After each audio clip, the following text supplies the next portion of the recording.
you ever drank it fast, it'd clean out your sinuses for years. I mean, it produced cases of the bends. It was so gassy. But they had this contest, see, and it was in the paper. It says the Nehi Orange Company is sponsoring this fantastic $50,000 jackpot prize award, Sports Heroes of the Past contest. Well, if there's anything the old man knew about, it was sports. He knew every Chicago White Sox player who'd ever put on a White Sox uniform before they even had a team. He knew White Sox players that just got called up for 20 minutes. Late in September, and were immediately sent back to Decatur, he could tell you. Not to mention Luke Appling. Good. He could tell. Now, never interrupt an artist and say, wait, I want to paint the other side of it for you. I'm in it with you. I know that. That's the problem with my storytelling. It always draws the people. They say. So, first of all, he started like he started all the contests, innocently. I'm a kid. I'm coming home from school every night. The old man's got the paper spread out. And the way the contest worked, they had these pictures, you see, that were all jumbled up. They looked like like a jigsaw puzzle. You're supposed to cut them out and fit the faces back together. Then right underneath it, who the hero was and what he did, see. Like Jack Dempsey, heavyweight champion of the world. And they had 4 of them every night. And so the old man puts together the first 4 and sends them off.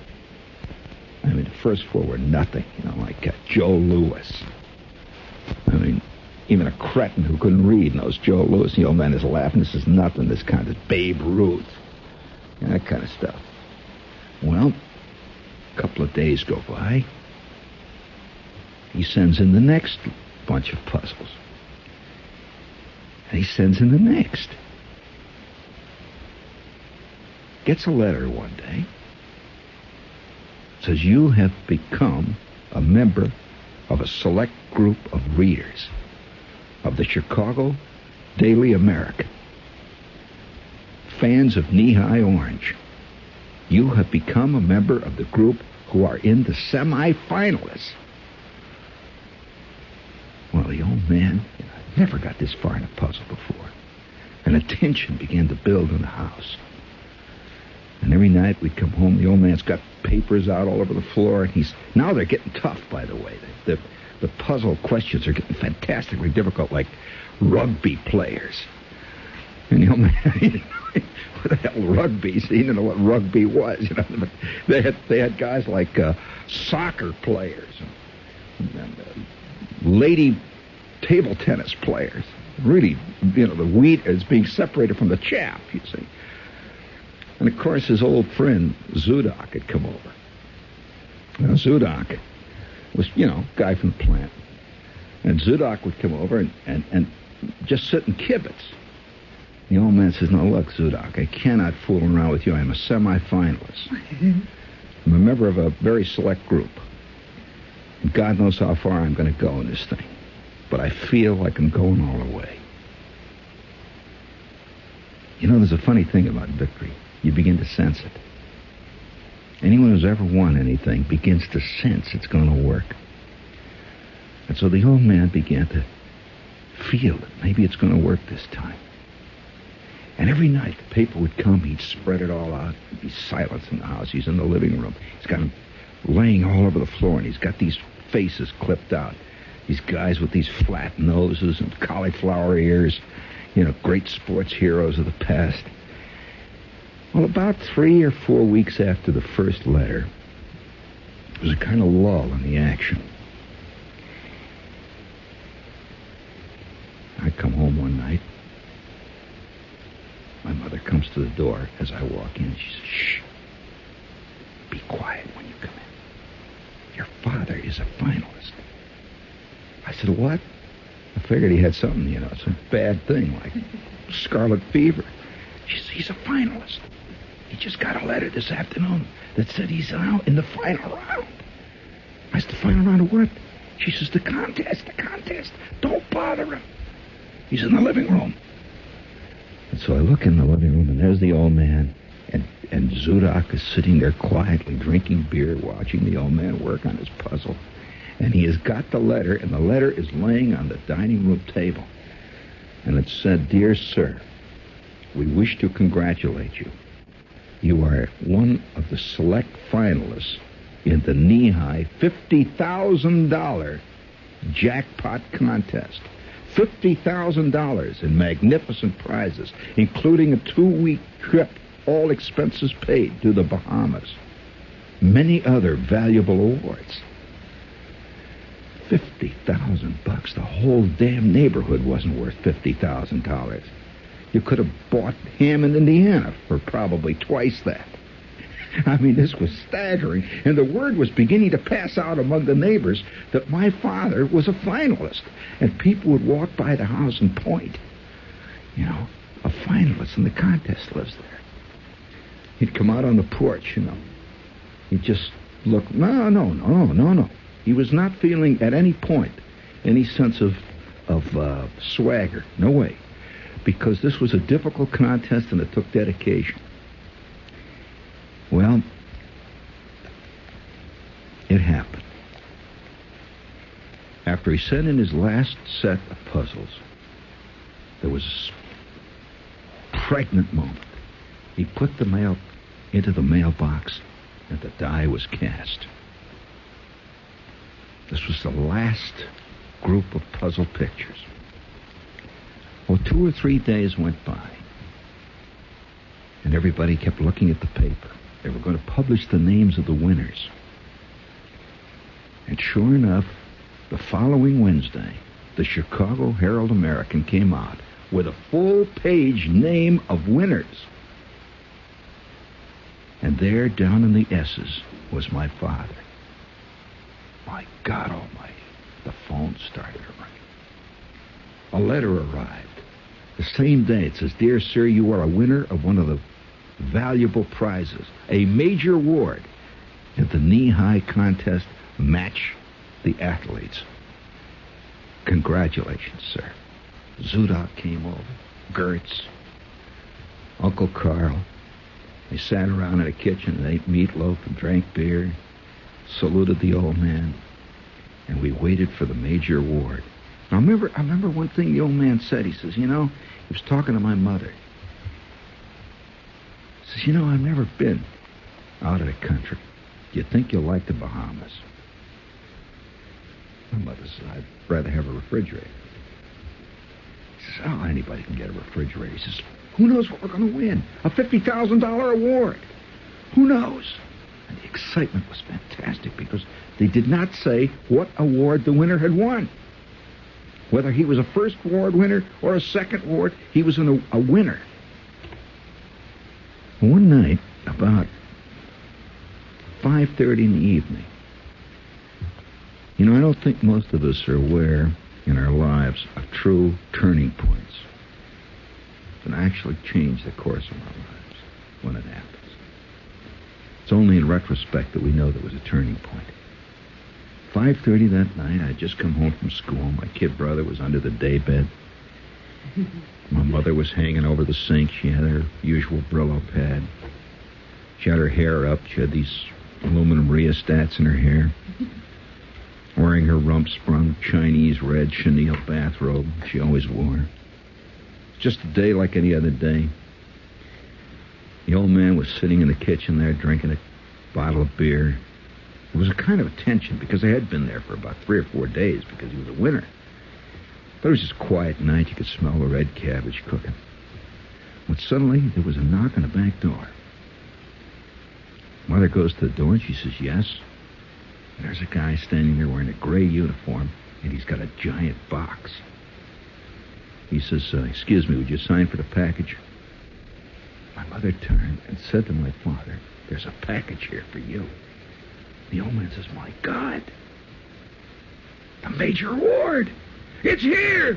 He jumped up and ran to the kitchen door, and together, he and this guy, this delivery man, dragged this fantastic box into the kitchen. It was a gigantic, great cardboard box. Had signs all over it like, "Do not tilt," "Danger," "Fragile," "This side up." valuable contents. It was the first thing the old man had ever won in his life. I don't know whether or not most people know what it's like to be a Chicago White Sox fan. White Sox had not risen above sixth place in 2 generations. My father was a White Sox fan. He had known nothing but defeat all of his life. First time he had ever won anything, and there it was in the kitchen, standing there under the light that hung over the table. Well, he says, get back, everybody. Don't move. Now, don't touch it. This is a major award. Maybe there's 50,000 $1 bills in there. Who knows what it is? Give me a knife, quick. My mother takes the knife out of the kitchen table. We had this enameled kitchen table. Had this drawer under it. Had all kinds of string and clothespins under the drawer. Had this rubber knife that was in there. My kid brother was in his rubber knife period. And in her frantic, she just reaches and grabs and hands the knife to the old man, and he gets this rubber dagger. He says, what the hell is this? And he throws the rubber dagger back gets the kitchen wall. The kid brother comes running out. He's standing there cowering up against the refrigerator. And we all stood and waited for the big moment. He takes the bread knife and he slits the top. And he says, now back up. I don't want anybody to fool around with this thing. It says fragile. He opens up the top of the cardboard box, and you see all of this straw and hay suddenly start flying out. It's tremendous packing. He starts pulling it out. This box is about 8 feet tall. He's pulling this stuff out, and the straw is flying all over. And he says, oh, my God, would you look at that? And he reaches down in the box. Nobody could see what was in there because it was high, and he's standing up in a chair, and he slowly pulls it out. And there is this fantastic, unbelievable object. It's wrapped in paper. It's about 6, 7 feet tall. And he moves it carefully over to the sink where we had this sideboard, and he sets it up. He says, don't touch it. And he starts to strip the paper off of it. And as he stripped it off, you could see it was a lady's leg. It looked at least twice life-size, magnificent, and it had a lady's foot on the bottom with a lady's shoe. And it was in magnificent flesh tones. I remember what my mother said. She says, what is it? The old man said, it's a leg. She said, what is it? He said, well, it's a statue. Oh, no, this is a statue. Now, nobody in our neighborhood had ever owned a statue. A statue was something he had in the park. We had a statue.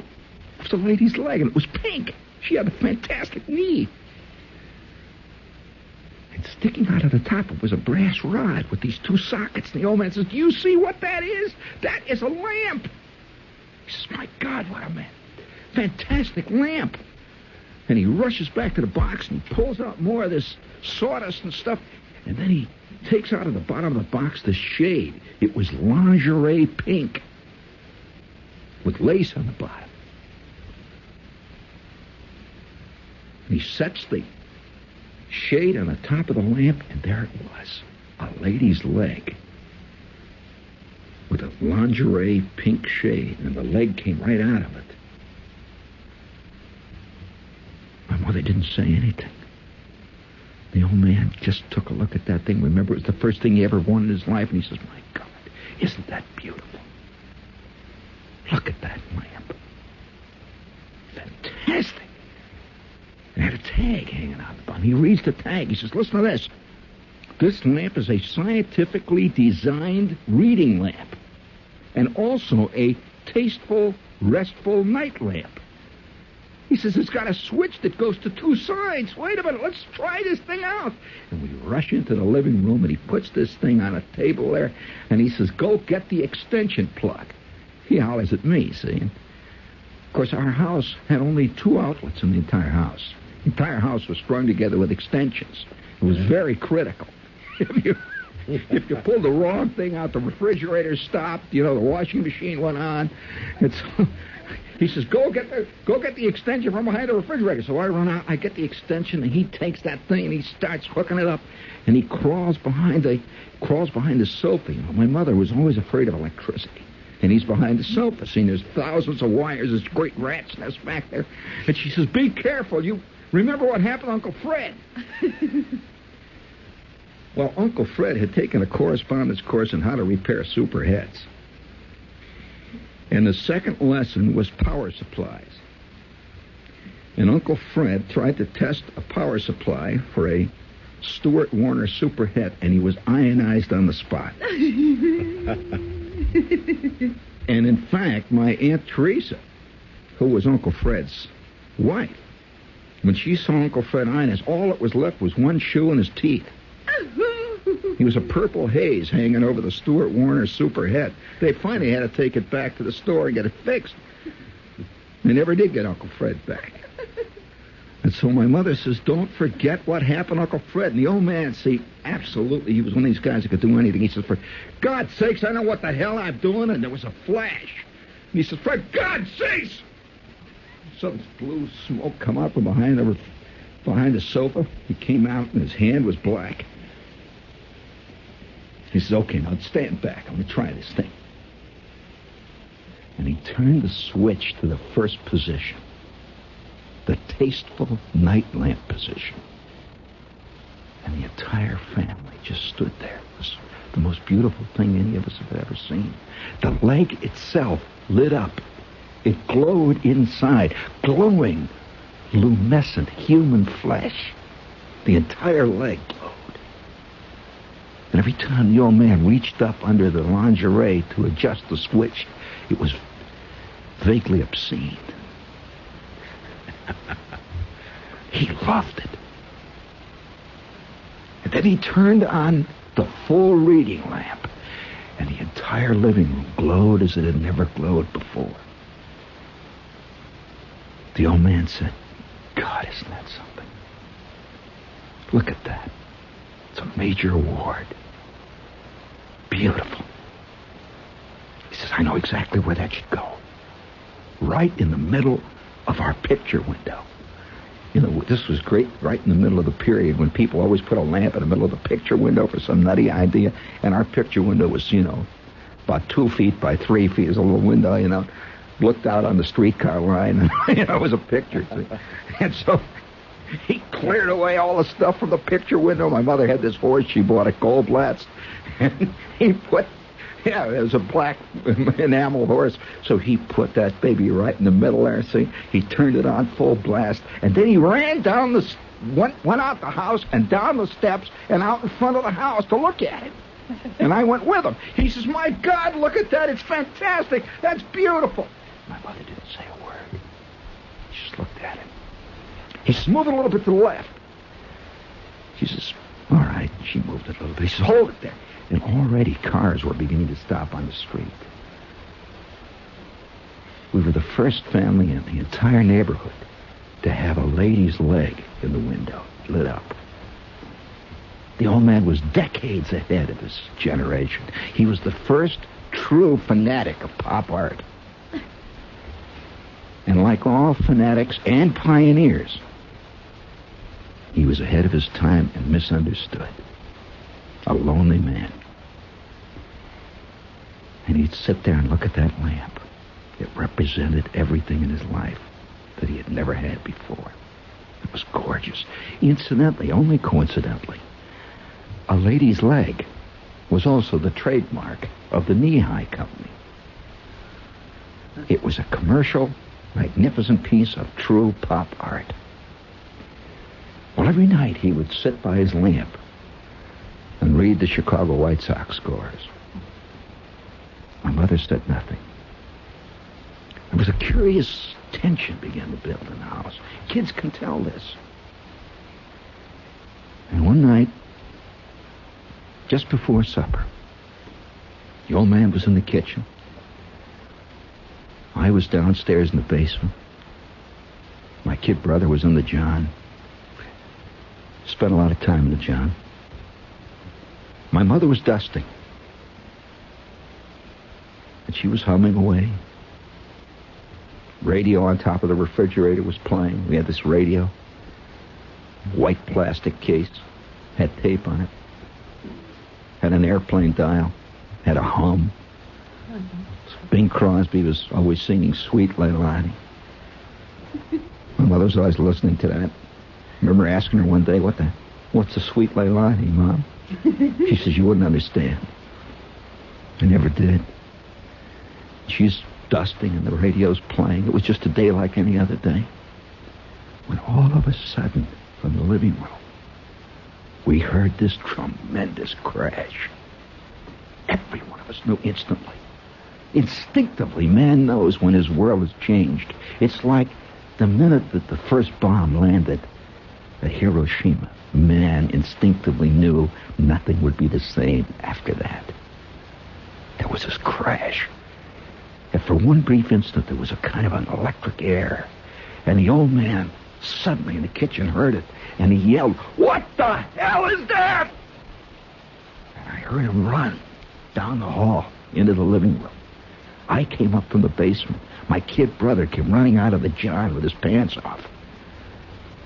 And there it was, spread out all over the old man's major award. And my mother stood there amid all the wreckage with her dust cloth. And he took one look at it and he says, "My God, you broke it." My mother said, "Yes, I'm sorry." He looked her right in the eye. It's the first time I ever heard him talk like this. He said, "You broke it. I know why you broke it. Because you're jealous." She says, "Jealous? Jealous of what? A ridiculous lady's leg?" He says, "No, you're jealous because I won." "Where's the glue?" She says, "We're out of glue." He says, "God damn it." And he ran out of the house, jumped into the car, and you could always tell the attitude of the old man at any given time by the way he drove the car. He had this fourth-hand Oldsmobile, an Oldsmobile Rocket 98. He stepped on that baby, and then first you could feel the gravel hit the front of the house. He was gone. 10 minutes later, he came back with 2 great big tubes of glue. The kind of glue that they used to glue together exploded locomotives. And he squatted down at the kitchen table, and he started to glue that thing together. He never got it glued together. It didn't work. And finally, he got up, walked out to the back porch, and dropped the whole thing in the wastebasket. Came back and sat down and started to read the sport page. They never mentioned it again. But nothing was ever again the same in our family. Everything was changed after that. What a beautiful story. Thank you. I really mean it, and I know Arnie feels it too, and our family. Did you like that story? Even It's a our engineer is fantastic story, clapping. yeah. That is so great, I tell you. Well, now the question is, did she do it deliberately or not? No one ever knew. Well, what happened was that her dust cloth just happened to catch on to the lingerie part of the shade, you see. Whatever. Deliberately. Listen, would you take some phone calls? Sure, why not? Because I know, and I had said that you would. I was going to try to ask. By the way, that story, which is a chapter really of "In God We Trust, All Others Pay Cash," has been incorporated in the film we just finished. It's part of the film. Oh, beautiful. And Jimmy Broderick does a magnificent job in that scene with the lamp. Well, now, he really plays does. your father. He plays the father. Mm-hmm. Yeah. Who plays you? There's a young actor, what's his last name again?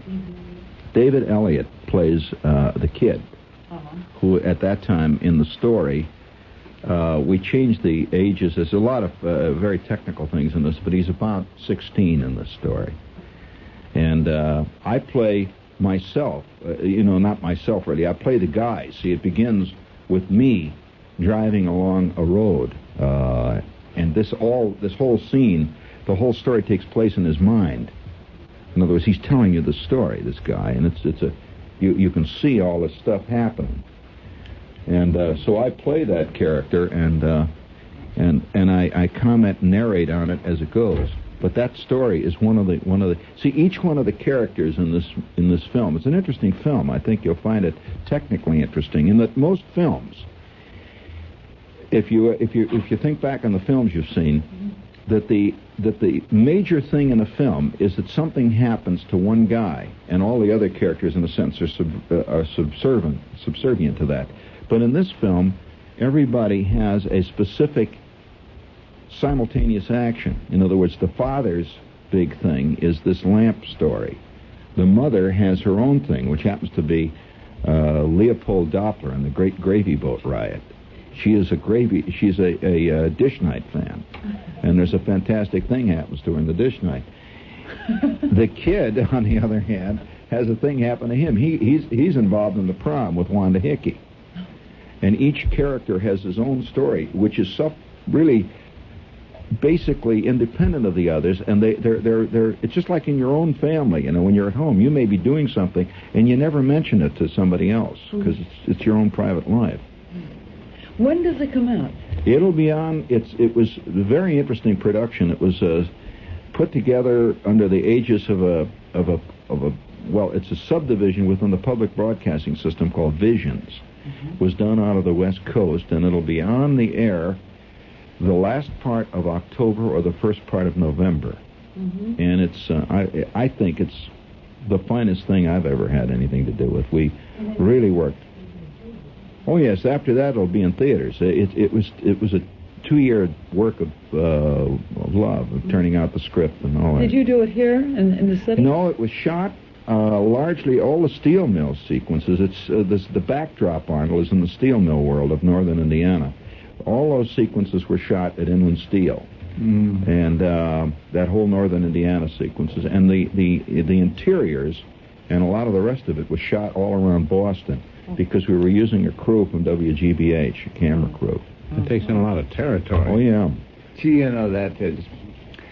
I've heard that story, I think twice in some 20 years. That is without a doubt the most touching, the most fantastic story, and it sort of actually demonstrates what happens to